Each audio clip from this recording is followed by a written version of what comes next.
Hello guys! Hello Earth Signs! Hello Virgo, Capricorn, and Taurus! Welcome dito sa aking channel, Kapalaran 888 Earth Signs.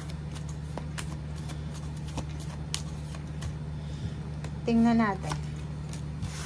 Okay, Earth Signs number 33 and 35, 8 and 6.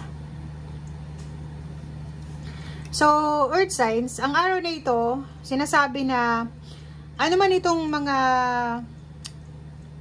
hindi magandang issue sa buhay mo na pinagdadaanan mo, siguro for the past few days may mga emotional and financial na problema ka na pinagdadaanan, stress or kano pa man, sa araw na ito, medyo magiging kalmado, 'di ba? Medyo walang ganap, walang masyadong issue. And may parating na clarity sa buhay mo na pwedeng magdala ng contentment and security. And sinasabi ng baraha sa'yo dito na makakaramdam ka ng pag-asa. Makakaramdam ka ng, anong tawag dito? Hope, yung pag-asa. And isang inspiration, isa, dalawa, or yung pakiramdam na bigla kang may inspire sa araw na ito. May mga solusyon ka na sa problema mo, and may milagro, may good luck, good fortune na darating sa buhay mo, relationship man yan or pera. So, ibig sabihin, may solusyon ka. May solusyon ka na matutuklasan or makukuha sa araw na ito sa mga pinagdadaanan mo. Problema. Okay? Kung may problema ka man or kung ano pa man.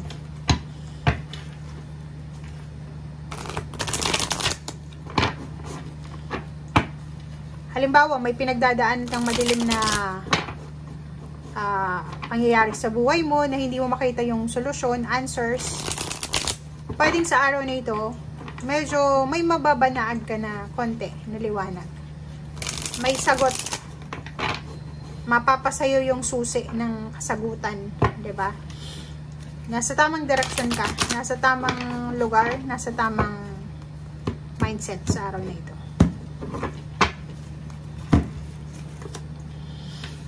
Nine of Cups. Oh. Nakakaloka. Okay. So, yun. So, yun. It's a confirmation talaga to. Yung mga bagay-bagay na gumugulo sa isip mo. Yung mga bagay-bagay na hindi, alam mo yung hindi nagpapatahimik sa kalooban mo. Meron sa inyo dito na nasa ganitong sitwasyon. Nine of Swords. Simula last year. Last year ba? Or pwedeng 9 months ago? Comment down below. Siguro 9 months ago. Starting last year. 9 months ago until now. Hindi ka makatulog ng tama. 'Di ba? Yung hindi masyadong secured yung emotional mo and then financial. Yung parang, alam mo yun, nakahiga ka na pero dilat na dilat ka pa rin. Kasi may kailangan kang i-resolve na may problema ka para sa bukas na financial, relationship, and kung ano pa man. So, ang dami mong obligation, marami kang pinapasa na obligasyon, and yung mga choices and decision mo, medyo scattered sila. Diba? Parang magkakahiwalay sila. And today, sinasabi ng baraha sa'yo na yung iniisip mong problema sa pera and then sa relationship ay posibleng masolusyonan. Nandito yung susi ng solusyon. Nandito yung sagot sa kung ano man yan. Comment down below, ano ba yung problema nyo? Kasi, gusto mo ng perfection siguro? Or gusto mong mabalanse yung relationship and then money? Ang focus mo is pera. Ang focus mo is success. Ang focus mo is makaalis ka sa problema sa salapi. Relationship, ganun din. Yung alam mo yon, yung hindi mo pinoproblema dati, pinoproblema mo na siya sa ngayon. Ganun ang energy na sinasabi ng baraha.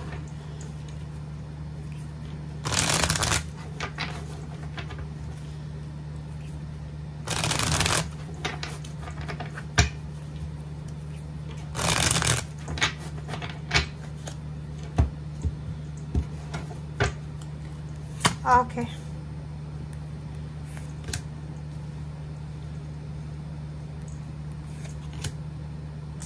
Diba? Kakaloka to guys. Earth signs, Virgo, Capricorn, and Taurus. Ang dami mong attachment. Or pwedeng isang tao lang to. Naka-attach ka sa isang trabaho, sa isang kontrata, sa isang business. Or pwedeng relationship to. Sorry pero yun yung sinasabi ng baraha. Etong connection na to na meron ka, attachment, partnership, hindi siya maganda para sa'yo. Hindi siya maganda para sa mental health mo, sa financial and then emotional. So, parang ang nakikita natin dito, pinipilit mo diba? Pinipilit mo na maging maayos yung relationship mo sa pera. Yung relationship mo sa taong to. Ano ba yan? Asawa, girlfriend, boyfriend, pamilya? Kasi, etong the devil na to, same energy mo to Walang ibang tao dito, kundi doon sa mga earth signs na ang karelasyon nila earth signs din. Like, kung ikaw ay Virgo, karelasyon mo is Capricorn or Taurus to Taurus, or Capricorn to Taurus, Capricorn to Virgo. Ang kasi pare-pare yung energy nyo, 'di ba? Sinasabi ng baraha sa'yo dito na mag-iingat ka. Kasi kung ano tong iniisip mo dito na way out, hindi mo yun magagawa. Hindi mo magagawa kasi pare-pareho kayong masaya sa comfort zone nyo. Parang gano'n, yung komportable kayo sa bawat isa. Page of Pentacles, mag-iingat ka kasi etong perang ito na minamanifest mo, etong success na pinaplano mo sa buhay mo. Sa ngayon, nakikita ko sa'yo dito, kailangan mo ng isang masusing pag-iisip, decision making. Especially kung relationship yan, guys. Kasi kung ang karelasyon mo, same sign mo rin, mahihirapan kang makasurvive dito emotionally and financially. Emotionally, parang burden na burden ka yan. Hindi ka makatulog sa gabi. Ang daming issue. Parang ganon. Four of Cups. Gusto mo ng katahimikan Gusto mo nang matapos yung mga issues na yan sa pamilya, sa relationship. Ang gulo ng mo Nagulo yung buhay mo. Etong attachment talaga na to. Hindi naman natin pwedeng sabihin na bisyo to. Kasi hindi naman to bisyo. Or pwedeng iba bisyo. Pero hindi. Pera to in the same time relationship. So, kung sino man itong karelasyon mo, pag-isipan mong mabuti, siya ba talaga yung gusto mo? Siya ba talaga yung para sa'yo talaga? Kasi, wala Parang nakikita natin, pag hindi ka nakaalis dito sa taong ito, sa connection na to, sa partnership, until na tumanda ka, ganun pa rin yung situation mo. Diba? And, hindi ka nakakatulog sa gabi. I-comment mo sa comment section yung mga hindi makatulog sa gabi. Talang dami yung iniisip, dami yung mga problema. Okay, so thank you guys and see you again. Bye!